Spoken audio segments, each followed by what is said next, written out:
Hey everybody, thanks for joining us on another session of Shop Talk. We're on session 11 today and super happy to have you with us. Appreciate you taking the time to be with us today. Super excited for today's session. We've got Michael Shabun with us and Kirk is back to answer lots of questions about Insta360 and its compatibility with Matterport. So we also have Nicole Rogers joining us. Will be helping us out with questions. She'll be answering your questions throughout the webinar. And then at the end, we hope to have a really good amount of time for the live Q&A. So with that said, let's just go ahead and dive right in. So as I mentioned, episode 11, we are talking Insta360 and that's it. So we don't have anything other than this planned for you. So bring on the Insta360 related questions. In the bottom of your Zoom browser, you should see a Q&A button there. You can just tap that to open up the Q&A panel and throw in your questions for Michael, myself, Kirk, and we'll hopefully be able to get to all of them at the end. Michael, thank you very much for taking the time to join us today. How's it going? How are you? All good on our end. Thanks so much for having me. We're always excited to join the Matterport live sessions and share the latest and greatest. Everything at Insta is moving at lightning speed as always. We have some exciting new releases that we'll share some information about, and hope that it's a really engaging discussion today. That's great. Awesome. Thanks again for joining us. And as always, Kirk, you've been with us a couple times now, I believe, at least.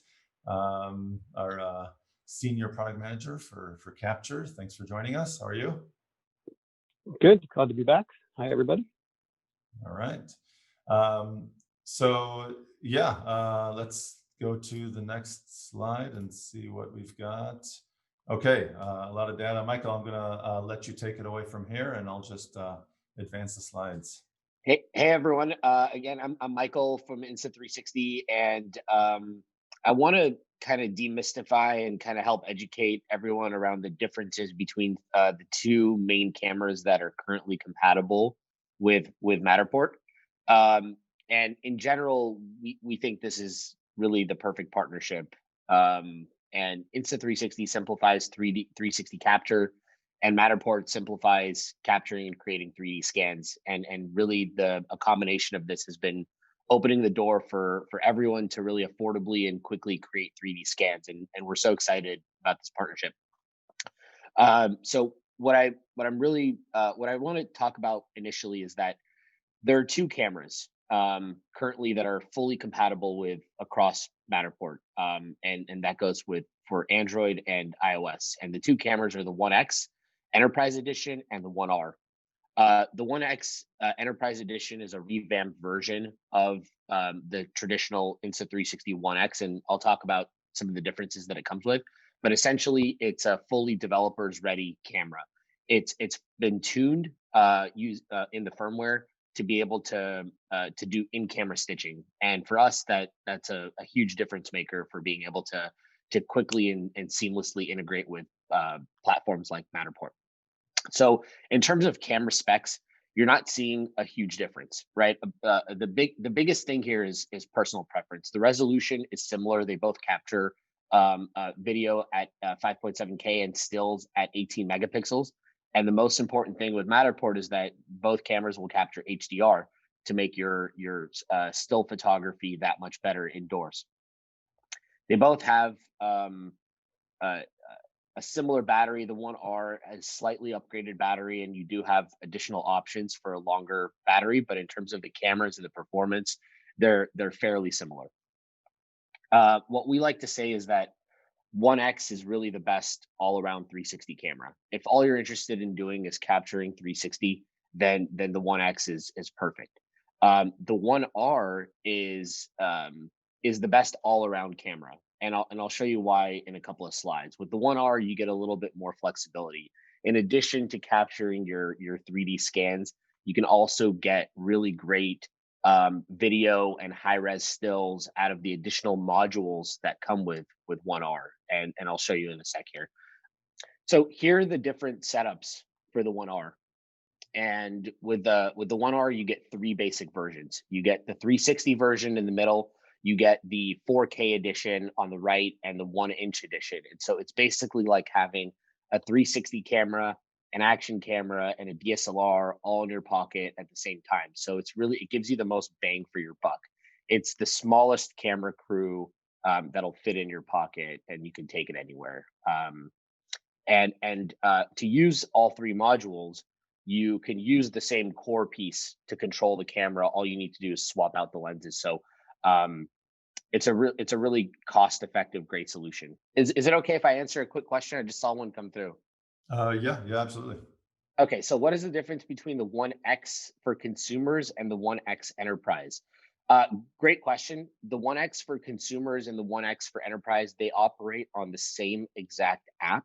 The only difference is that there's been a firmware change for the cameras. So the 1X enterprise now supports in-camera stitching, and the 1X for consumers will focus more on image capture and quality, and it will also focus on, yeah. So if you look down here on the firmware support, this is the big difference here.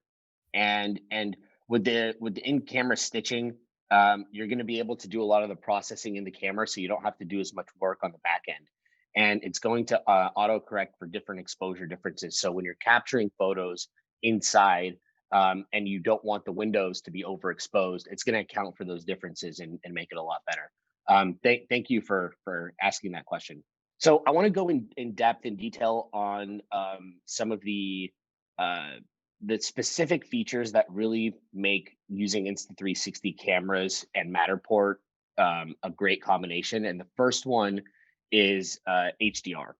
Being able to capture HDR from a small pocket-sized camera is absolutely huge, because what you used to do before that is you physically had to take multiple pictures in the same location at different exposures and combine them all together. Now the camera does all this in camera. So you're pushing one button and it's automatically taking multiple photos for you and combining them together in the camera. So this is absolutely huge. And it does this at 18 megapixels. The advantage here is that if you're a real estate agent and you want to take really great quality photos inside, you're not going to see this ultra white bright light coming in through your windows. Your windows aren't going to look overexposed. You're actually going to get you're going to be able to see outside, and you're also going to be able to see light bulbs without them creating this halo effect. So it really makes indoor photography quite nice.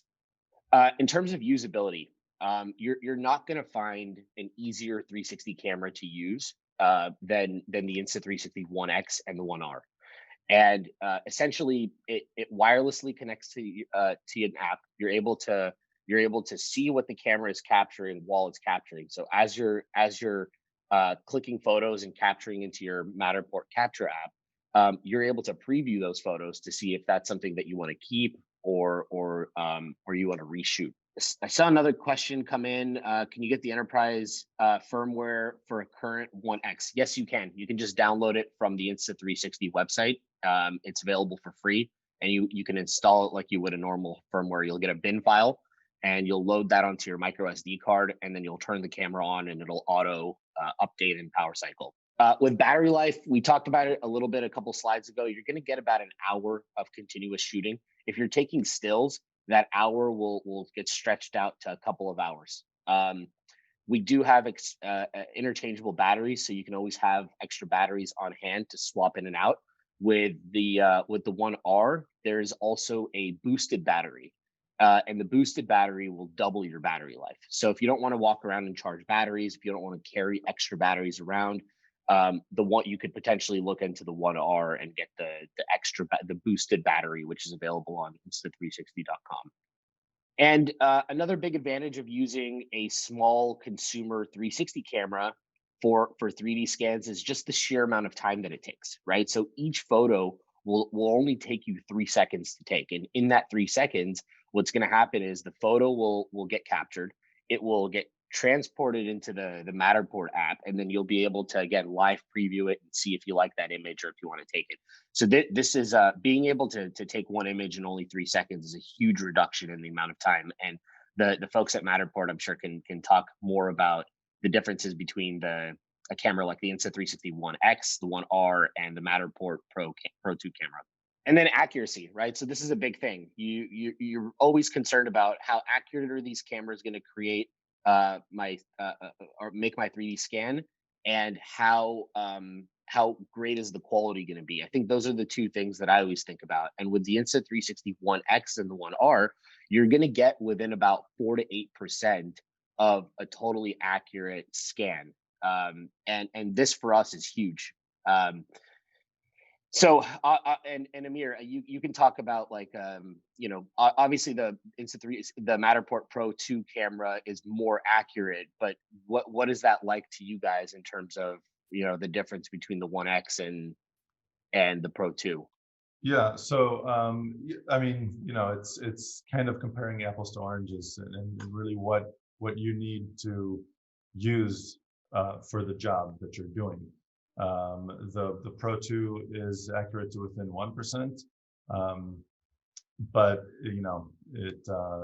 that's because it uses infrared sensors to measure everything as it's turning. This requires Cortex, engine to convert it. So you're going to have a little loss of accuracy there, but you are going to be able to produce a much faster scan output. So yeah, it completely depends on the client, the job, what you're doing. We see these being used in professional services like insurance, right? They need to do a pre-scan, pre-mitigation scan, which allows them to measure, more accurately to get an estimate of what it's going to cost to fix this place.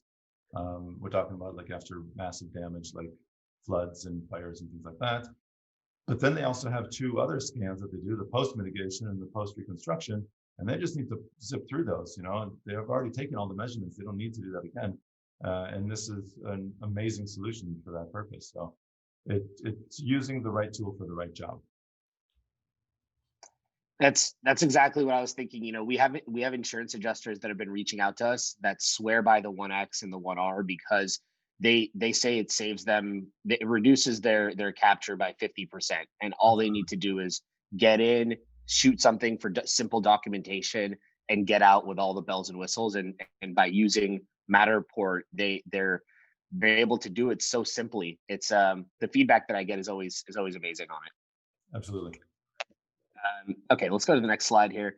So essentially, this is all you'll need to do your entire capture. And I always feel like I'm under preparing for these things when I show up with my kit and it's 3 items, but this is all you'll need. You need the camera, you need a device that can run the capture app, and you need a tripod, and that's it. And it's and you're able to then upload and capture these amazing 3D scans. And we have a really cool promo for you guys on some of the stuff that we'll show you in the next slides. Oh, okay. So I always like showing this because this is a sample 3D scan that I did. I actually did this over a year ago when Matterport and Insta360 were first announcing the partnership, and this was shot with the One X. So if any of you are wondering, what does a tour look like with a One X shot by somebody who had very little experience using the platform beforehand? And this was, I think, my second scan that I ever did. And I'm really proud of it because it just shows how powerful the Matterport software is in order to stitch all this stuff. So Amir, if you want to show this and play around with it a little bit and move it around so folks can see. This is a 4-story house in Los Angeles, California. You can see when you're looking out the windows that you can actually see out of the windows. You can see what's going on there. And with 360 cameras in the past before HDR, it just didn't look as good. The windows were super blown out. The reflections didn't look great. Now you're seeing like crisp images, and it looks like you're actually walking through the house. So, and this scan, this is about a 3,000 square foot house, 4 stories, lots of staircases, lots of mirrors to look out for, and windows. This took me about an hour total to do. So really impressed by the Matterport technology and the Insta360 camera together. And I did this. I think I did this on a single battery. I didn't have to swap batteries at all. And then this took me, I think it took about an hour or so, or hour and a half to process on the Matterport side. Oh, that's not bad at all. I see a question here. The One X Enterprise is not the same as the One X2. They're two completely different cameras. The One X Enterprise is an upgrade on the One X, and the One X2 is the newest product line that Insta360 just came out with. So here it is. This is what Matterport supports. So with the One X, the consumer and the enterprise edition are both supported, as long as make sure you're on the latest firmware in order to access the newest features. With One R, you can see it here. It's a must. You need to be on the latest firmware in order to use Matterport, the capture app. Otherwise, it won't work. So please, if it's not working, make sure you're on the latest firmware. And then One X2 is it's going to be available soon. It's still in development. There is a beta available for Android, and for iOS, it will be available soon. Yeah, Kirk can. Yeah, let me. This is. Yeah, I can jump in here. So far, we're continuing to test with the One X2 on the iOS version of Capture. The current version of Capture 404, which is out in the App Store, looks to be largely compatible with it. But since this is just a brand new product, we'd like to do a little bit more testing here. So in general, if you're an Android user, you can go to matterport.com/beta and get yourself into the beta program there. Again, we usually caution folks with beta releases, using them on commercial jobs. There might be some rough edges, so use that with caution. We will make announcements there as soon as we get better compatibility with the One X2 in terms of the Android build. And as Michael noted, for the One R, there was an older enterprise version of firmware that we used for the beta. If you were part of the beta for the One R when it was initially released, you do need to migrate over to the current production release. And earlier versions of the One R firmware are not compatible with Matterport Capture. So if you're having problems, if you're getting error messages saying that the 360 module is not installed or something like that, that's usually the sign that you need to update your firmware. So in general, the rule of thumb is make sure your cameras are up to date on the latest firmware. You can use the Insta app to check that. And for the One R, download the latest from their website and copy that over. One thing I'll note too with the Enterprise Edition of the One X, so as Michael outlined, the One X Enterprise Edition will start doing in-camera stitching and do all the image quality work in the camera proper. Currently, Matterport Capture, just like on the original One X, is doing that work off camera. So we'll take the two hemispheres, take the HDR shots, and synthesize that using Insta360's SDK. So going forward with the Enterprise Edition, when we update Capture, you'll now have those fully stitched and HDR images resident on the camera so you could pull them off afterwards. Unlike the original One X, where if you wanted to do that, you need to pull those images off into the desktop application and do your stitching and your HDR, as Michael had outlined. So that's, I know this is a little bit of an eye chart, but in general, we wanted to try and map out where your support is for Capture on either iOS and Android. And we're very excited that we're moving forward with all the new cameras. Nice. Just to dig a little deeper, Kirk, if you don't mind, I'm going to just ask you a couple questions as long as we're on the topic.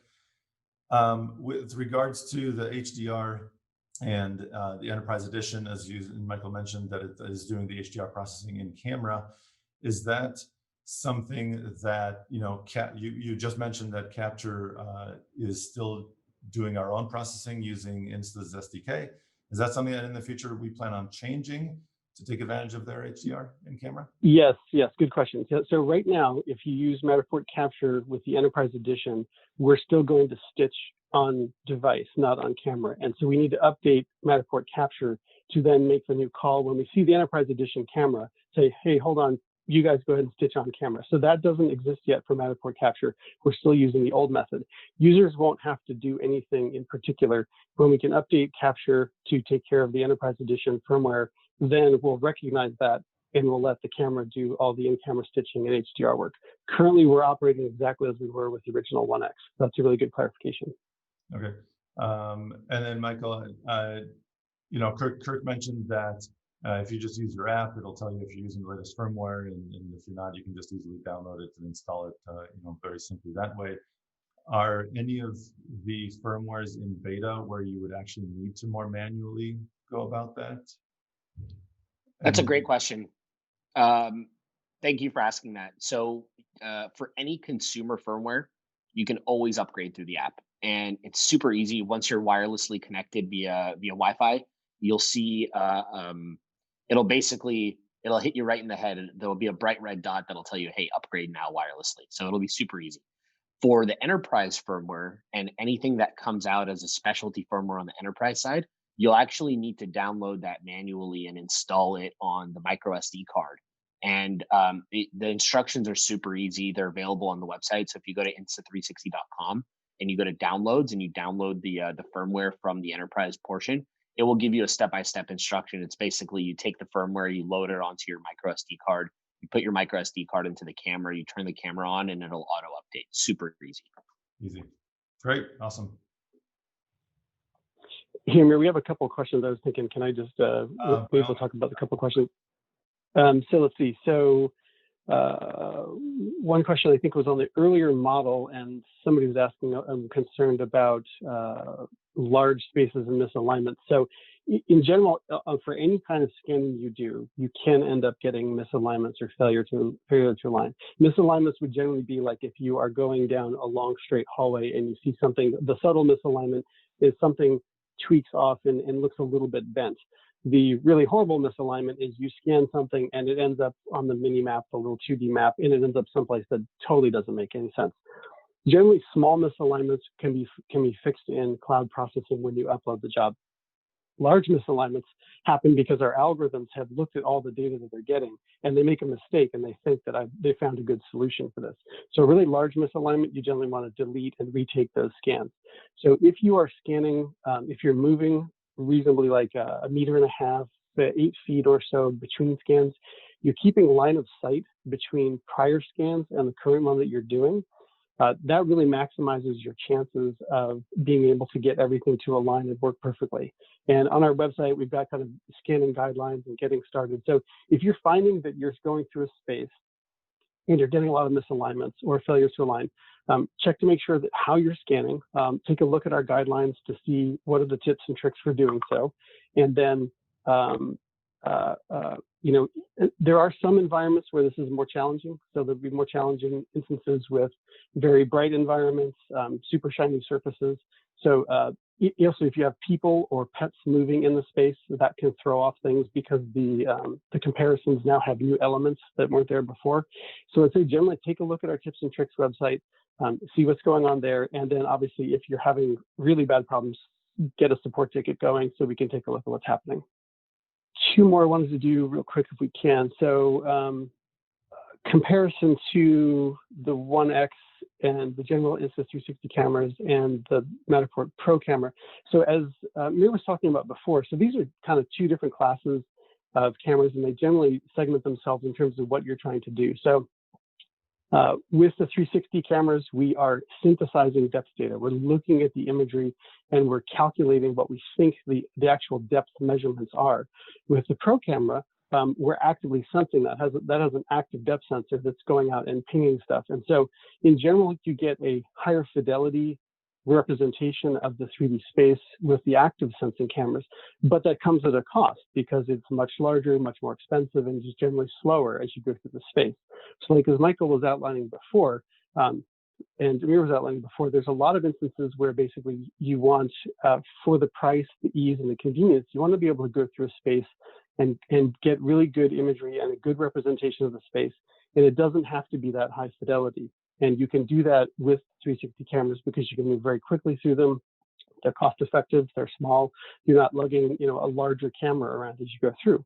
Now, conversely, there are jobs where you would need that fidelity. And so it's worth the time expense to actually go through and do a careful scan, maybe for measurements for the 3D model itself, for other assets that you might need. That's when you tend to use a Pro camera. So there's a general trade-off in the spectrum here. In general, it probably depends on your clients, your kinds of jobs. Sometimes, again, we want to keep giving you guys the right tools for the right job. We want to think about this as like a toolkit. So you say, okay, what tools do I need to use for this particular job or this particular space? Just one more quick one. Question around the range for the 1X to a cell phone. Sometimes you're scanning and you have to hide and lose the connection to the capture app. This can be a challenge in terms of, in generally any space, if you have a really wide open space, staying out of the shot with a 360 camera is difficult because you've got that, it captures everything at the moment you take the shot. So in general, one of the things in our backlog is being able to take 2 shots and subtract you from the space. That's still in our backlog, though. That's been a common feature request. In general, I try to find a place to hide, try to get close. I have found that sometimes if I'm behind a corner, getting my mobile device, just peeking out from behind the corner in a subtle way might give you better line of sight connection to the camera. So you're recommending to try to maintain some sort of line of sight between the mobile device and the camera itself to that kind of increase that Wi-Fi bandwidth? If you're finding that's an issue. Now, also we have found, if you go into, say, an apartment complex or a hotel where there are a very large number of Wi-Fi access points, sometimes you can see challenges there. And with those environments, it can be challenging because it's just such a heavy RF environment. So your range to the camera for any camera might be more difficult to maintain. So we'll get to more questions in a minute. Just wanted to point out for anyone who's not aware and has not been there yet, if you go to Matterport.com and you find that resources tab at the top, first thing in the drop down is support. That'll get you to our support hub, which has a lot of frequently asked questions that you can look at.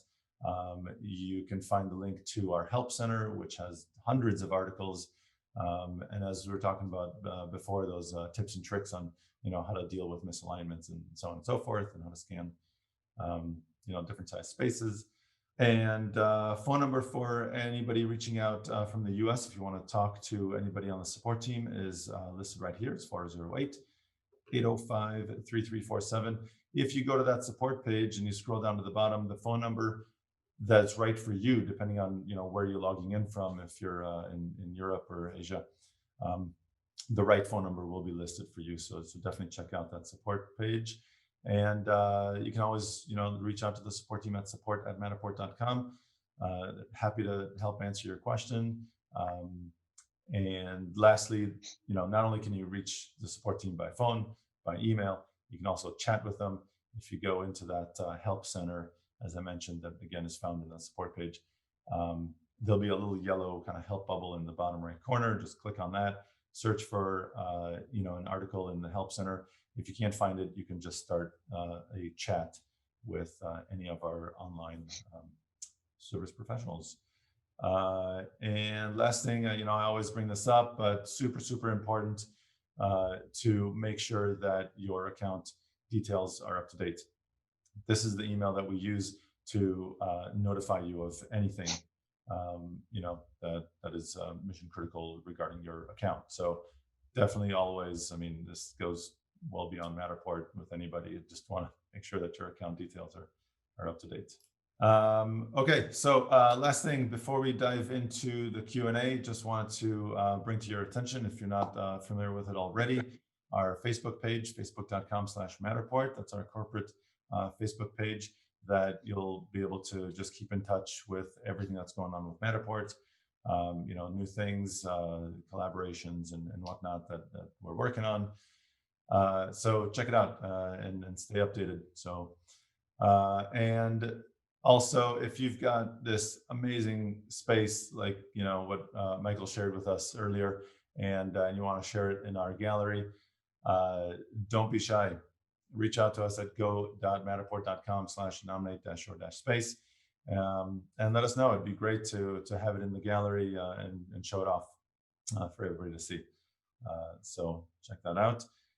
And that's pretty much it for the presentation part of Shop Talk today. So now we'll just open it up to Q&A. So feel free, if you haven't already, let us know of your questions, and we'll just tag them. I'll bring Nicole back in. Nicole, thank you very much for joining and helping us out with the questions. Yeah, awesome. Michael, thanks for the talk today. So a lot of the questions were answered during the webinar, but one person had a question. Can I use the 1X for outdoor shots and then the MP2 for indoors? And how do I connect them? Yeah, this is a case where basically you can just assume that you're continuing to use the camera through the rest of the scan. So the background on this one is, so the Matterport camera has active depth sensors that use a frequency of light that when you're in full sun tends to get a lot of interference. So it's challenging to do a full 3D scan outdoors in full sun. Now, because with the Insta360 cameras, we're using what we call the Cortex artificial intelligence engine. We're looking at just imagery and we're predicting that depth. We don't have the sunlight interference problem. So you can continue scanning outdoors with the Matterport camera doing a 360 view and then placing it and converting it, which is a little bit more of a work to do. Or you can switch over, stop your connection to your Matterport camera, connect your mobile device with capture on it to your Insta360 camera, and then just continue taking shots as you would with any camera, continuing to try and keep the similar distance from the prior scans, line of sight. And the reason that this generally will work is because we are not getting that interference. We're synthesizing the data so you can take those outdoor shots. Now, alignment is more challenging in those instances, especially if you get into really wide open spaces. So be careful as you're going through that. But in general, the mode is just turn one camera off, turn the other one on, connect to it in the same scan job that you're doing in capture, just keep on going. Yeah, and if I can just actually add a little bit to that, you know, we have a lot of agents who really like that shot of like the pathway or the little sidewalk kind of leading up to the front door, which is great. I totally get that. You know, we're talking about misalignments, and as Kirk just mentioned, the way to do that is not to start from outside the house and scan your way into the house, because it's super important to remember that when you're out there scanning, you're not creating a virtual walkthrough, you're creating a 3D model. Once that 3D model is done and processed, then you go into you know, Showcase Edit and Workshop and kind of create your highlight reel and your virtual walkthrough from your model. So just keep that in the back of your mind. Have a really nice solid foundation by starting indoors first, scan away. It doesn't have to be at the front door, but if you are thinking about having that pathway kind of leading in and through the front door, try to keep the front door open anytime you have a camera that can see the front door, so you don't build that wall of mesh in the doorway. That can also cause issues and prevent navigation through the doorway. So just kind of keep all these things in mind as you're scanning and how you want the end result to be for your customers, for your visitors, and you'll be fine just by scanning the inside first, and then kind of come back to the front door and scan a short path outside. And you can use the 360 for that. It's a great solution. Great. Just want to mention a comment from Mark, which I think is awesome. He says that I'm a tech specialist for a school, and we are using Matterport and Insta360 for virtual field trips during COVID. So I think that's a great example of how to use Matterport and Insta360 together. So thanks, Mark, for sharing that with us. That's an awesome example. Eric has a question on, can we pull measurements off of these scans once we're in Matterport? Yeah, in general, once you have processed the space, you can go into measurement mode inside the cloud, inside Showcase, and take measurements from inside that space, any ad hoc measurement you're going off of.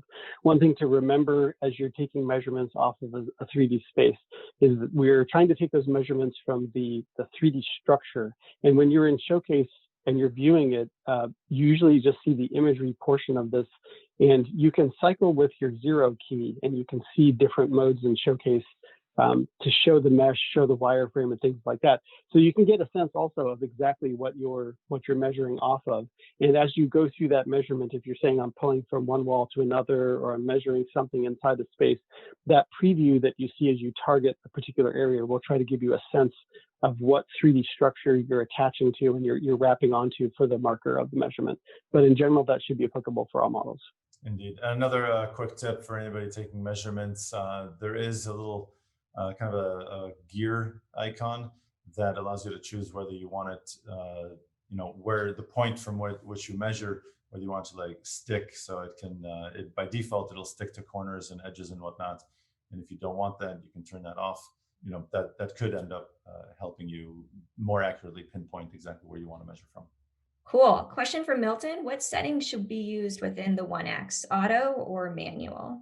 So when you use Matterport capture with the Insta360 cameras, we go into automated mode. So we are going to be trying to get full HDR imagery and get the best shot that we can. And obviously with the newer enterprise firmware for the 1X, we'll be letting the camera do that full HDR and white balancing stitching. So in general, this is the thing where to keep it simple, we'll do everything automated and we'll go for the best HDR shot that we can. Now, photographers often want to control that.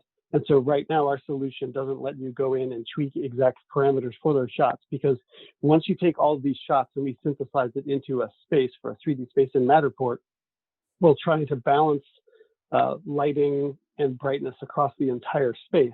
And so we'll be making some macro adjustments at the entire space, which, some folks love and appreciate, and some folks want much more fine control. And so at the moment, we don't have fine control for tweaking individual shots and parameters, because when you're taking 360 imagery, you're trying to balance potentially very different lighting conditions from just one direction versus the other.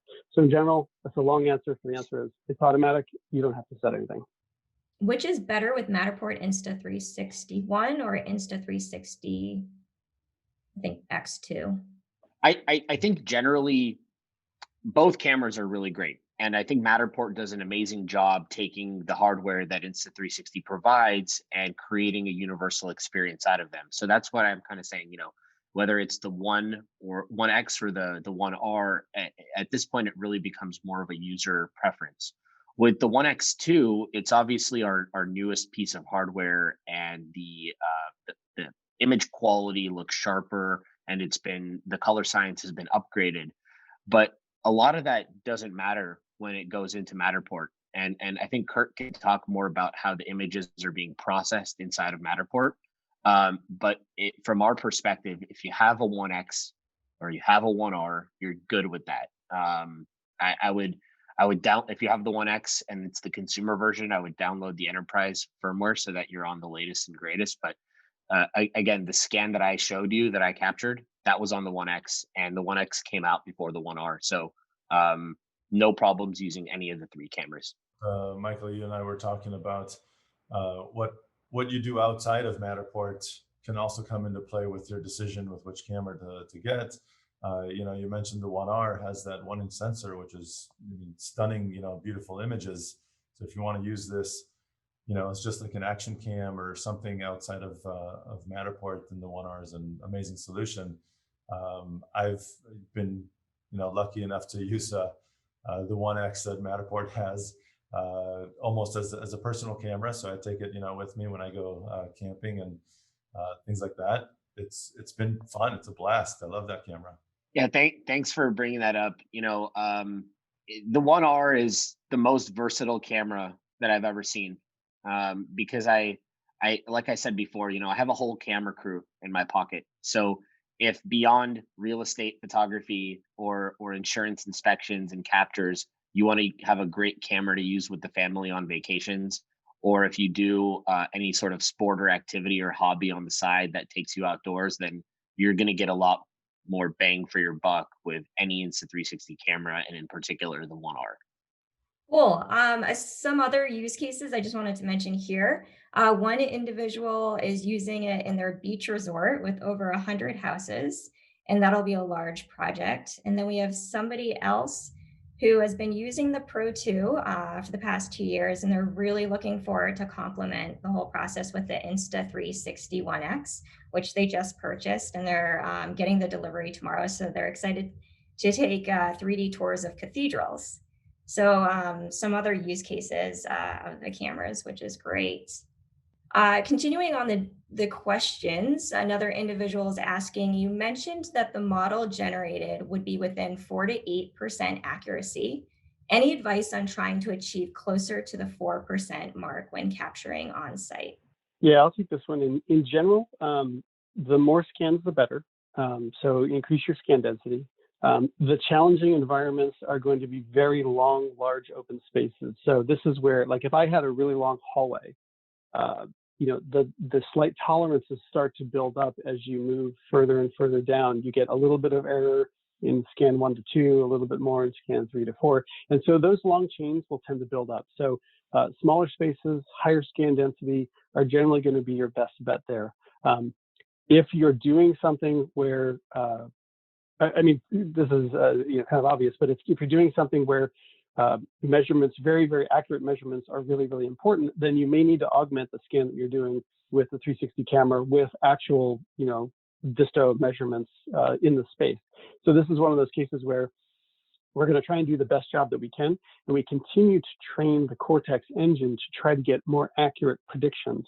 But this class where we're synthesizing 3D data does have its limits, and that's the kind of case that you need to know about. So generally, watch your scan patterns and look at your environments and try to learn and set where your expectations can be in terms of that accuracy.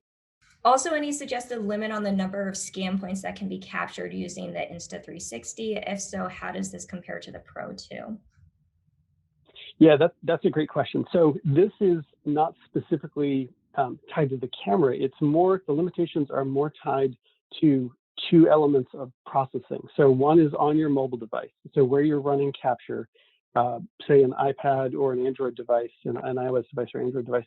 So the real critical part for the size of the job is obviously storage on the device, but the amount of RAM is actually fairly critical for the size of the job that we can operate on.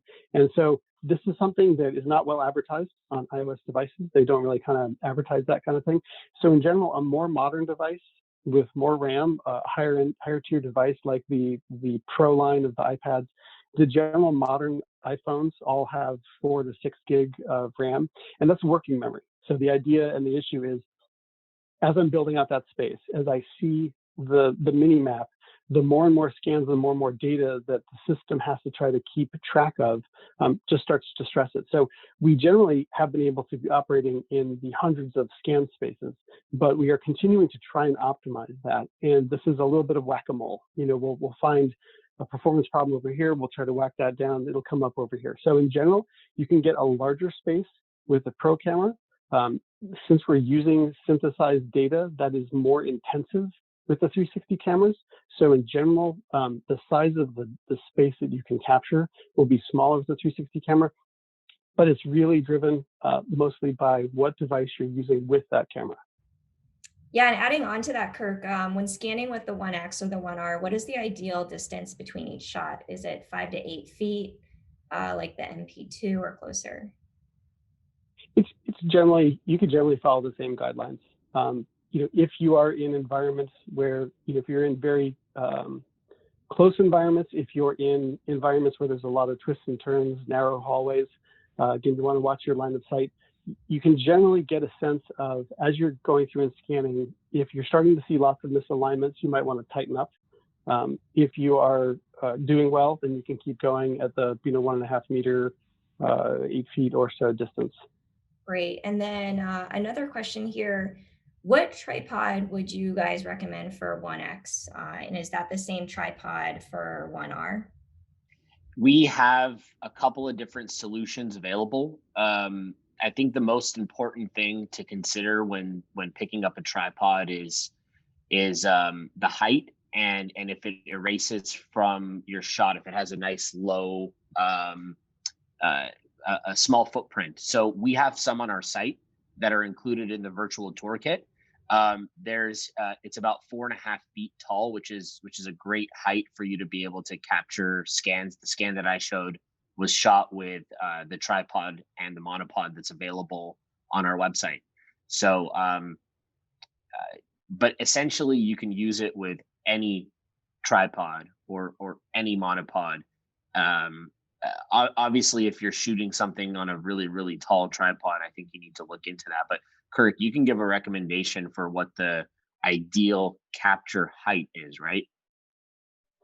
Yeah, in general, so the first part is that this will depend on the kind of job that you're doing, but in general, what we've found is that centering the camera around 4.5 feet up or so gives the right perspective as you're moving through the space. It might be at first glance when you start, you might think I want to operate at head height for a typical person in my region, but that may actually end up as you move through the space because you're thinking about how the viewer is visualizing the tours they go through. And that may actually provide a less of an optimal perspective. So we try to have it down a little bit lower. And like we noted with your tripods, if you end up going outdoors or you're on uneven surfaces, especially when you're outdoors, if it's really windy, make sure that you've got some weight on that thing. I've had a camera blow over on me when I was just outside of reach, and that was unhappy. So yeah, watch that. Yeah, they have these like photography stores will have these small 5-pound sandbags that have kind of like a little grippy handle in the middle. You just gonna wrap it around the base of the tripod or monopod, and it works great. I've seen all sorts of cool, creative tripods and monopods that people get. I've seen, more traditional ones that have, the monopod and then they have the 3 tripod legs all the way on the very bottom. I've seen the circular ones that all they have is like a weighted disc on the bottom, and it reduces the footprint even more. So send us your pictures of whatever tripod you guys end up getting. We're interested to see it. Yeah. Yeah, I actually ordered one of those circular ones. I found a YouTube video who somebody liked using that. It's a workout, right? It's actually a mic stand, so it has a very, very heavy base, and it's a bit of a workout as you're going through. I think after scan 30 or 40, it's kind of wearing you down, but a nice solution and will not blow over in the wind. So knock out your gym time and your scan at the same time. Exactly. Well, that's it for questions coming in. Oh, wait. Oh. Nicole, I was going to touch one that somebody had been asking. So yesterday, Apple announced a new flavor of their MacBooks and their computers that are running on Apple Silicon. So basically, the CPU that they're running will be their own homegrown. And one of the implications, as they say, is that generally iOS apps would be able to run on these computers. And so we may end up in the situation going forward where folks are saying, well, can I install, say, Matterport Capture on my new MacBook Pro or my MacBook Air that is running Apple Silicon and have that connect to my camera and run with it? So we haven't tested that yet. That does seem like that's interesting because obviously you got a ton more storage, more space and so forth, but we need to test that. And I would be shocked if it just works perfectly. So stand by for more news on that event. We don't have one of the shiny new devices yet from Apple, but we will try to get one and see what changes we need to make. We did a shop talk not too long ago about I had talked a little bit about backing up. Last asked the question here. Does Matterport ever plan to build a mechanism for easily backing up and archiving the scan off the iPad? Kirk, you and I've spoken about this many times. Like so many things, it's something that we would love to do. But for now, Les, I think the recommended approach is still to use either iTunes, just your Finder if you're on Catalina, or something like iExplorer, iMazing that can go in there and grab specifically the data from Capture without you having to back up the entire iPad. So I think unless Kirk, of anything else. Yeah, there's only one sneak peek I'll give. So we know that the thing that Amir is talking about, and he's done some really awesome YouTube videos and articles about how to do that. One thing to always watch out with that is that if you do a scan job number 1, and then you duplicate that scan job, and then you continue working with scan job number 2, if you copy just scan job number 2, we have a pointer to the original scans and job number 1. So if you take just scan job number 2 off of the iPad, you're actually missing some data from scan job number 1. The next version of Capture 405 will have a little export feature in it. And so the notion there is that you could go in and say, I'm going to select a specific job and I'm going to export it. And I'm going to zip that up and then be able to get that off the device or share it to somebody else via AirDrop or something like that. And what we intend to do is then look and see if it's a duplicate job, we'll go try and find all the other data that is associated with it so that you have a simple package for that. So again, this is not a completely sophisticated backup and restore feature, but the notion is we want to make it a little bit easier for you. So each release we're going through, we're trying to improve that situation for you and make it simpler and easier to do your jobs. That is some very exciting and unexpected news, Kirk. That's awesome. I love that. It's yeah, we're absolutely. building it. We'll get it out in test flight as soon as we can. Stand by for that. That's great. Until that does happen, always, best, I guess, use case is to just take the entire jobs folder, when you go into Capture using, like I said, iTunes or iExplorer, you see the jobs folder, just grab the whole thing, put it on your hard drive, back it up into an external hard drive. That way, you've got everything. And yeah, that's about it. That is definitely the safest thing to do. All right. Do we have any other questions, or is that it? Because we are pretty much out of time. We are pretty good in terms of answering them. There's just one question on the Matterport Pro 2 or future versions have onboard storage. Yeah, in general, we don't operate, so the Matterport Pro cameras are trying to get the data off camera as fast as possible to the place that we're synthesizing all of this together, which is your iOS or your Android device. So in general, we haven't been architecting to have onboard storage. So unlike your 360 cameras, where in general, when you take that shot and Capture asks the camera to take the shot, you will have that original image on your camera as well. Similarly, the BLK360, the high-end LiDAR scanner, in generally can operate in a push button mode where you could take scans without Capture at all, and they store on device. In generally, our model has not been that, and so the whole notion is get that into Capture as fast as possible, synthesize that, and get that raw data up into the cloud for processing. It's actually a really good point that you made, Kirk.